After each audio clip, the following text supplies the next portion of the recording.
Welcome to Cerebrella. Glad you're here. Today we're talking about something you use every week without ever thinking twice about it. Your shampoo bottle has a stranger history than you'd guess. Starting with a word borrowed from Hindi, a colonial bathhouse in Brighton, and a chemist in Berlin who changed everything. Let's get into it.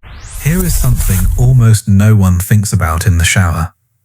The bottle in your hand, the one you've grabbed 1,000 times without reading, contains a product that is in historical terms shockingly new. The idea that you would clean your hair with a foaming liquid, rinse it out, and do this regularly as a matter of hygiene and routine, that idea is less than 100 years old in the Western world. For most of human history, people did not shampoo their hair, not because they were dirty or because they didn't care, but because the concept, shampoo as we understand it, simply did not exist. What did exist was something far more interesting. There were Indian herb pastes ground by hand and massaged into the scalp. There were British colonial officers who returned from Bengal, transformed by a head massage experience they had no English word for. There were chemists in 1930s Germany who invented synthetic detergents and accidentally changed the personal care industry forever. There was a marketing campaign so effective that it convinced an entire civilization to wash their hair more often than they ever had before, and to feel guilty if they didn't. And underneath all of it, underneath the bottles and the foam and the fragrance, there is a surprisingly rich story about culture, colonialism, chemistry, and the very human desire to feel clean. This is the history of shampoo. And it starts not in a laboratory, not in a pharmacy.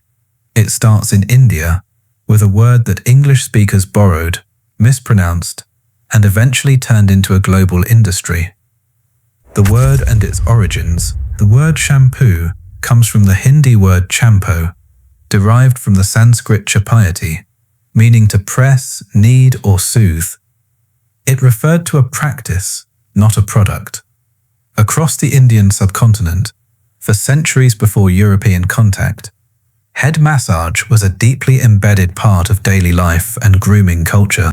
Women and men used a variety of natural ingredients, amla oil, shikakai pods, retha or soap nuts, neem, fenugreek, to cleanse, condition, and strengthen the hair. These weren't luxury treatments. They were ordinary, inherited routines, passed down through families, adjusted by region and season and hair type. Shikakai, whose name in Hindi literally means fruit for hair, is a flowering plant whose pods contain natural saponins, compounds that produce a mild lather. Retha, or soap nuts, work on the same principle. Both had been used as hair cleansers in India for hundreds of years before anyone in Europe had a name for what they were doing. The word entered the English language through the British East India Company. British officers stationed in Bengal in the 18th century encountered champi, head massage, often performed by travelling barbers in the streets and bathhouses of Indian cities. These barbers, called nays, were skilled practitioners who used their hands, herbal preparations, and fragrant oils to work the scalp, the neck, the shoulders. For British men who experienced it, the sensation was apparently remarkable. Letters and journals from the period describe it with an enthusiasm that borders on reverence. When these men returned to England, they brought the idea with them, or tried to. The word shampoo became champo, then shampoo. But what it meant shifted in translation. In England, it came to refer specifically to the massage itself, and increasingly to the washing component of that massage. The first known use of the word shampoo in English print appears around 1762 in the memoir of a traveller named Dean Mahomed. Dean Mahomed is one of the most fascinating and overlooked figures in this story. Born in Patna, India in 1759, he served in the British East India Company Army, emigrated to Ireland and then England, and in 1814 opened an establishment in Brighton called the Mahomed's Indian vapor baths and shampooing establishment. It was, as far as historians can determine, the first shampoo parlor in England. Mahomed offered what he called shampooing, a steam bath followed by a vigorous massage with herbal preparations. He treated rheumatism, stiff joints, paralysis. He was appointed shampooing surgeon to King George IV and later to King William IV. He was celebrated, he was fashionable, and through him, the word shampoo entered mainstream British consciousness. From practice to product. Through the 19th century, hair care in the Western world was a complicated, largely unpleasant business. The primary method of cleaning hair was soap, the same soap used on the body and hands, but soap, made from animal fats and alkali, had a fundamental problem with hair. It reacted badly with the minerals in hard water, leaving behind a dull, filmy residue. After washing with soap, hair often looked worse than before. To compensate, Victorian grooming guides recommended washing hair as infrequently as possible, sometimes once a month, sometimes less. Between washings, brushing was the primary method of cleaning, long, vigorous brushing sessions to distribute oils and remove debris. The famous recommendation to brush one's hair 100 strokes a night was not vanity, it was practical maintenance. The transition from soap to something better began in the latter half of the 19th century, as chemists started experimenting with gentler formulations. A German chemist named Hans Schwarzkopf, yes, the same name that still appears on bottles today, began selling a powdered shampoo in Berlin in 1898. It was sold in paper packets from pharmacies, dissolved in water before use, and marketed as a gentler alternative to soap for the hair. It was enormously popular. In Britain, a hairdresser named Casey Haybert is often credited with popularizing liquid shampoo formulations in London salons around the same time. The term was now firmly attached not to a massage, but to a hair washing product. But these early shampoos were still soap-based. They still suffered from the hard water problem. They still left residue, and they were mostly used in salons, professional settings, rather than at home. The idea of washing your own hair at home regularly was not yet a widespread habit. A survey conducted in the United States in the early 1900s found that most Americans washed their hair roughly once a month. Hair washing was an event, something you prepared for, planned, recovered from. It involved heating water, preparing a soap solution, rinsing multiple times, and a long drying process. The concept of washing your hair every day, or even every few days, would have struck most people in 1910 as eccentric at best, possibly harmful at worst. Medical opinion of the era warned that frequent washing stripped the hair of its natural oils and damaged the scalp. Something was about to change all of that, and it would come from chemistry and marketing. The chemistry revolution. The turning point in shampoo history is a molecule. In the 1930s, chemists at Procter & Gamble and at German chemical companies were experimenting with synthetic detergents, compounds derived from petroleum rather than animal fat. These synthetic surfactants, as they're called, had a crucial advantage over soap. They did not react with minerals in hard water. They rinsed clean, they produced a rich, abundant lather, and they worked reliably on hair. The key compound that transformed the industry was sodium lauryl sulfate, or SLS. First synthesized in the early 20th century, sodium lauryl sulfate was cheap to produce, highly effective at removing oil and dirt, and produced the kind of thick, foamy lather that consumers found deeply satisfying. In 1930, Procter & Gamble launched Drain-A, the first synthetic detergent shampoo. It was a milestone. Drain-A worked in hard water, it rinsed clean, it left hair soft and manageable, and it was sold not in salons, but in drugstores and grocery stores, directly to the consumer for use at home. For the first time, everyday people could wash their own hair at home conveniently and get genuinely good results.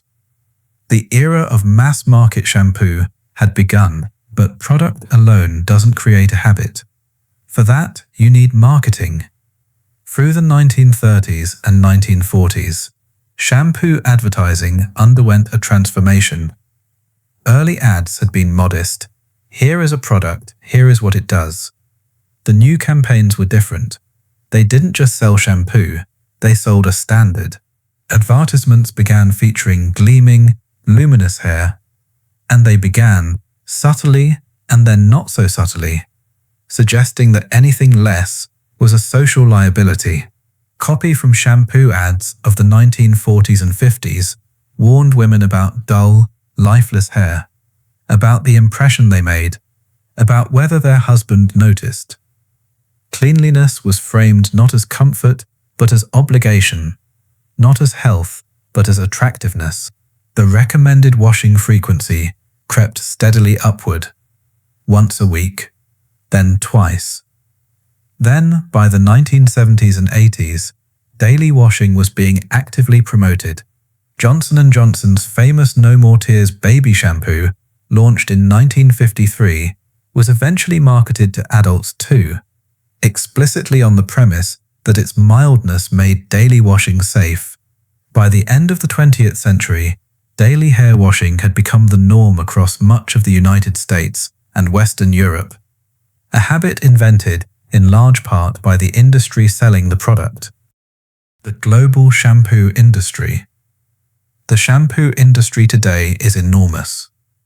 Global revenue from shampoo exceeds $30 billion annually. The market is dominated by a small number of giant corporations: Unilever, Procter & Gamble, L'Oreal, Henkel, whose brands appear in bathrooms from Mumbai to São Paulo to Lagos to Tokyo. But the road to global dominance was not simple. It required adapting products to radically different hair types, water conditions, and cultural norms about cleanliness and beauty. The experience of shampoo in Asia is particularly interesting. In Japan, hair care has deep cultural significance. Black, lustrous hair has been an aesthetic ideal for centuries. Japanese companies developed shampoo formulations suited to straight, fine Asian hair textures, and the Japanese shampoo market became one of the most innovative in the world. Brands like Shiseido and Kao developed conditioning technologies that Western companies later adopted globally. In India, where this entire story began, the market for shampoo grew explosively in the 1990s following economic liberalization. But global brands discovered quickly that they couldn't simply import their Western formulas. Indian consumers preferred different fragrances, different textures, and had different expectations about what clean hair meant. And price was a critical factor. Hindustan Unilever famously introduced shampoo in single-use sachets, small, affordable packets sold for a few cents, which transformed market access for rural and lower-income consumers. The sachet model was later replicated across Asia, Africa, and Latin America. The ingredients inside those sachets, and inside bottles everywhere, have also evolved significantly. Sodium lauryl sulfate, that miracle molecule of the 1930s, has fallen out of favor with many consumers who find it too harsh.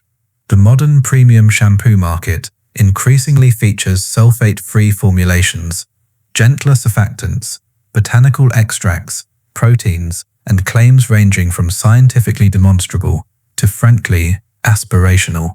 The clean beauty movement, gathering force in the 2010s, began pushing back against synthetic ingredients, cycling back in a way toward the plant-based tradition of shikakai and Retha with which this story began.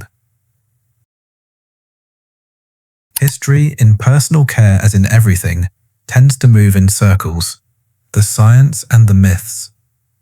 Let's take a moment to separate what science actually tells us from what the shampoo industry would prefer we believe. First, washing frequency. The dermatological consensus is that there is no single correct answer.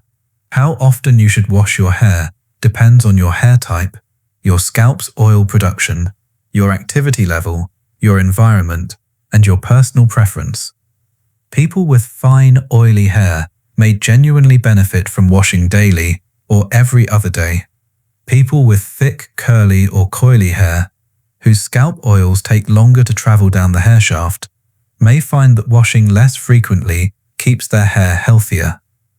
The idea that everyone should wash daily is not medical advice. It is, at its origin, marketing. Second, lather. Foam feels good. It feels clean. But lather has no functional role in cleaning. Shampoo cleans through the chemical action of surfactants. The foaming is largely cosmetic, a consumer expectation that manufacturers engineer for because it feels effective, not because it is more effective. Low lather or no lather shampoos can clean just as well. Third, the 2-in-1 shampoo. Launched by Pert Plus in the United States in 1986, the 2-in-1 simultaneously cleans and conditions. The chemistry behind it, using conditioning agents that deposit on hair during rinsing, is real and functional. Whether it works as well as separate shampoo and conditioner is genuinely debated and likely depends on individual hair type. And then there is the most enduring modern myth, that your hair gets used to a shampoo and it stops working. This is not supported by evidence. Hair is dead protein. It does not adapt. If a shampoo seems less effective over time, it is far more likely that your scalp's oil production has changed, your water supply has changed, or your hair has accumulated product buildups, which can be addressed with an occasional Clarifarms, not a brand switch. The shampoo industry has spent a century telling us what our hair needs. It is worth occasionally asking how much of that we actually need. We began this story in a Bengali street, where a skilled barber worked his hands into someone's scalp and called it Shampoo. We travelled through colonial bathhouses in Brighton, through German pharmacy counters, through wartime American advertising copy, through single-use sachets in rural India, through the clean beauty aisle of a 21st century supermarket. What is shampoo really? It is, at its most basic, a cleaning agent, a surfactant and water and fragrance and a few other compounds. It does a simple job, but it is also a carrier of culture, of what different societies at different moments have believed about the body, about cleanliness, about beauty, about what we owe each other and ourselves. It carries the echo of Indian botanical knowledge that predates any modern cosmetic company by centuries. It carries the fingerprints of chemists and marketers and colonial officers and beauty editors and ordinary people deciding, each morning, what to do with their hair. The bottle in your shower is not a neutral object. It is the end product of a very long journey, across oceans and centuries, through laboratories and advertising agencies and village markets. And the next time you reach for it, foam it into your hair, rinse and repeat. You are participating in a ritual that is simultaneously ancient and brand new, borrowed and invented, necessary and manufactured. You are, in your own small way, part of the history of shampoo. This has been Lather, Rinse, Repeat, the surprising history of shampoo. That's the story behind something as ordinary as a bottle in your shower. Part chemistry, part marketing, part centuries of tradition most of us never learned about. Next time you wash your hair, you're taking part in something older and stranger than it looks. Thanks for listening.